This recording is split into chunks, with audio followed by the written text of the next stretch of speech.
Aitäh. Ma olen kuulnud, et osadel inimestel on peas hääled, on ju. Või no ma ei ole ise kuulnud, ma olen kontseptsioonist kuulnud ja mõtlesin, ma tahaks ka, aga ma tahaks, et ma saaks valida, mis hääl mu peas on. Ma tahaks, et minu peas oleks selline naiste aeroobika treeneri hääl iga päev.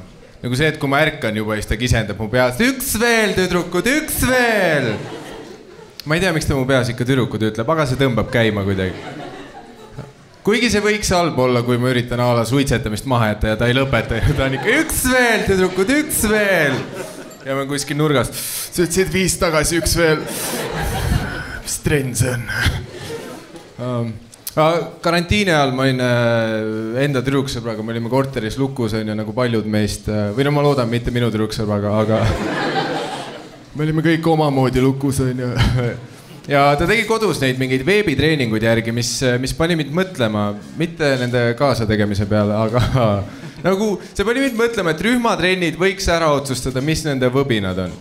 Ja ma tean, me kõik ei tea veel, mida võbinad tähendavad, selleks ma siin olengi. Võbinad on see, kuidas meie noored, kaasa arvatud mina, ütleme ingliskeelse sõna vibes kohta. Eesti keeles see on võbinad nüüd, jätke meelde. Ma olen sellest aastast täis patrioot, ma isegi copy-paste enam, ma ainult kopeerin ja pasteerin nüüd. Ma räägin puhtas eesti keeles.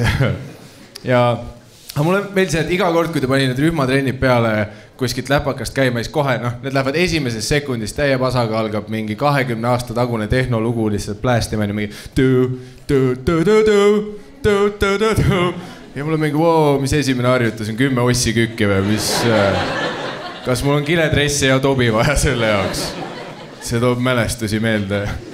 Ja veel oli see lahe, mis ma panin tähele, et kõik need treeningud on eksklusiivselt inglis keeles tehtud, kuigi see on mingi myfitness.ee ja ma eeldan, et kodus vaatavad Kärt Triin ja üks Kärt veel. Aga need on kõik inglis keeles, sest kuidas muidu peaksid inimesed Ameerikast treenima, kui meie ei toodaks seda väärtuslikku eksporti? Ja lihtsalt see mõjus nagu kuidagi mõnusalt, vaat see purssimine ja hingeldamine samale see let go girls, energi. Ja ma ei taha kellegi peale halvasti öelda, lihtsalt ma kõlan ise samamoodi, kui inglise keeles stand-upi teen, ma ka hingeldan. Aga ja mulle meeldis see ka, et nad vahepeal loobivad mingi suvafraasi vahele, mis ei ole otseselt trenniga seotud, need on lihtsalt nagu eetriaja täiteks. Nagu et see sama lugu käis see ja nüüd treener karjus üle selle come on party people. Ja ma ei näe, mis ekraani peal toimub, aga nüüd ma olen üliskeptiline. Ma nagu, kas sa vaatad mingit reivi tegelikult või kas see on treener või DJ, nagu kumb ta on. Ja mõni hetk läks mööda, kõik party people olid nagu täiega kamooninud. Ja siis ta pidi järgmisele tasemele minema ja mulle võisid selle jaoks tuli selline fraas, et ikka sama lugu on, et ja nüüd ta karjus This is Sparta! Ja ma olin nagu, wow, alles oli party people, nagu kuidas see sõjaks eskaleerus. Sest on ju, paljud meist mäletavad This is Sparta, see pärineb ajaloolisest dokumentaalfilmist 300. See oli väga elutruu kujutlus sellest, kuidas ammusel ajal 300 Sparta sõdurit langes miljoni pärslase vastu. See ei seine 50-50 võitlus, see oleks võinud kummalegi poole minna. Numbrid ei olnud tähtsad isegi. Ja see oli väikerahvastele väga motiveerib. Ja tagantjärgi ma kujutan täitsa ette, et need Sparta sõdurid lausid seda sama viisi 3 säkesi. Ja vaat, tagumine liin aitas veits kaasa.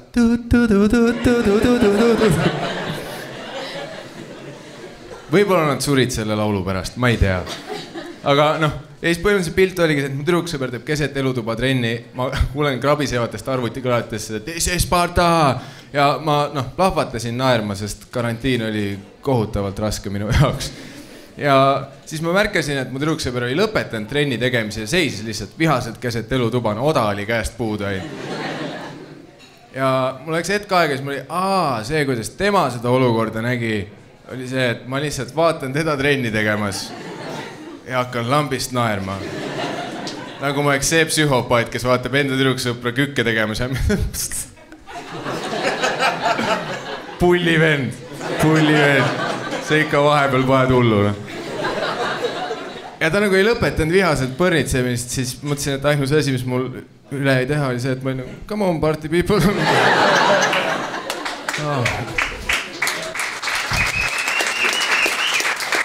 Ka tõsisel noodil ma ütlen ausalt, et mulle meeldis, kui ilm halvaks läks.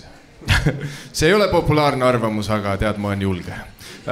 Ei, nagu lihtsalt ma väsisin nendest juunipalavatest ilmadest ära, mitte isegi ilmadest, eestlastest. Mul on see, et me võiks rahulikumalt võtta. Iga aasta me käitume nagu suvi oleks viimast korda. Kohe esimesed soojad ilmad, kõik lähevad 200-ni.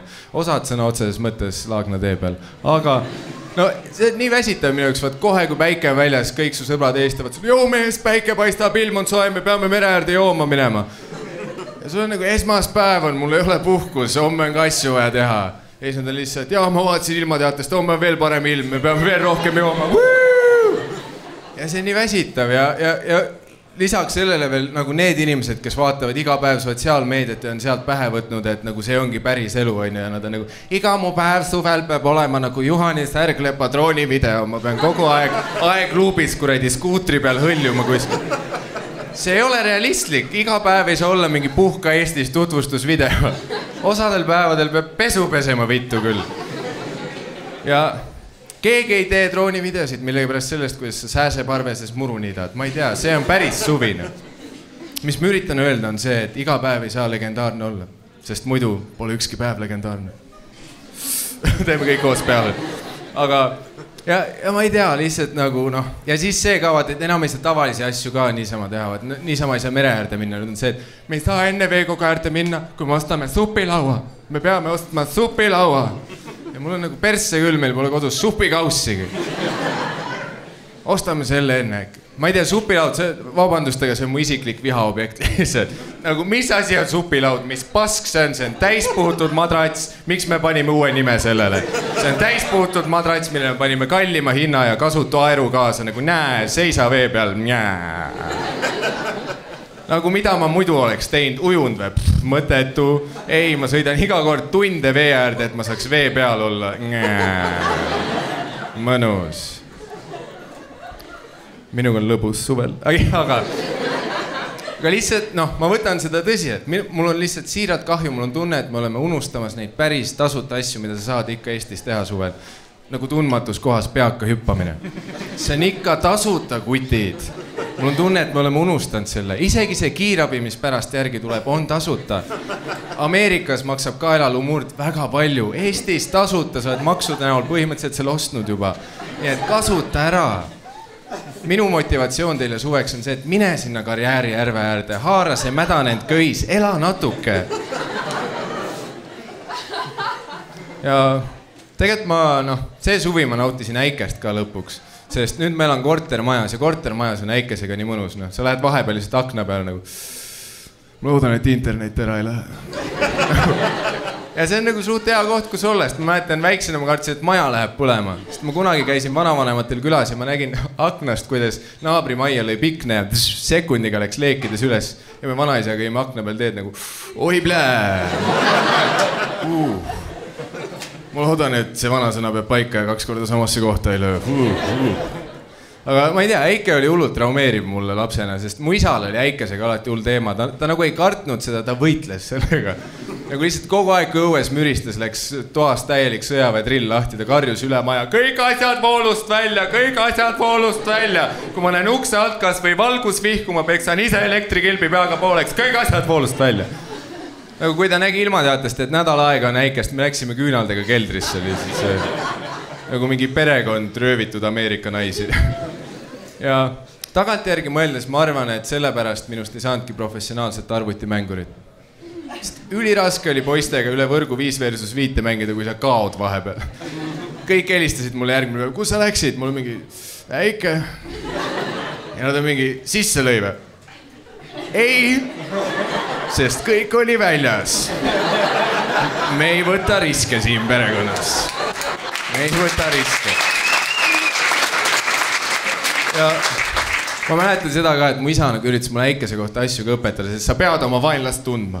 Ja vaat see klassikaline vanarahva tarkus, et vaat kui sa kuulad nende mürinate vahel ja loed sekundeid, siis sa tead, kui kaugel äike on.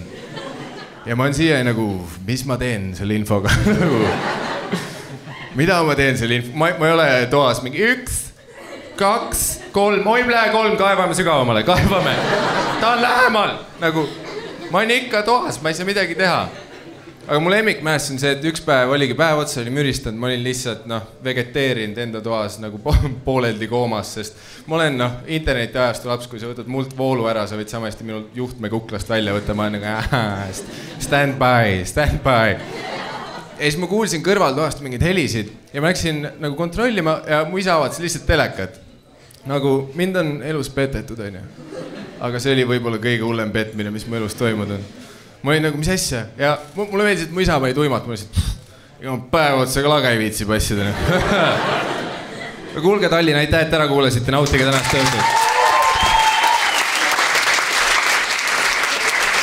Mikael Meemaa!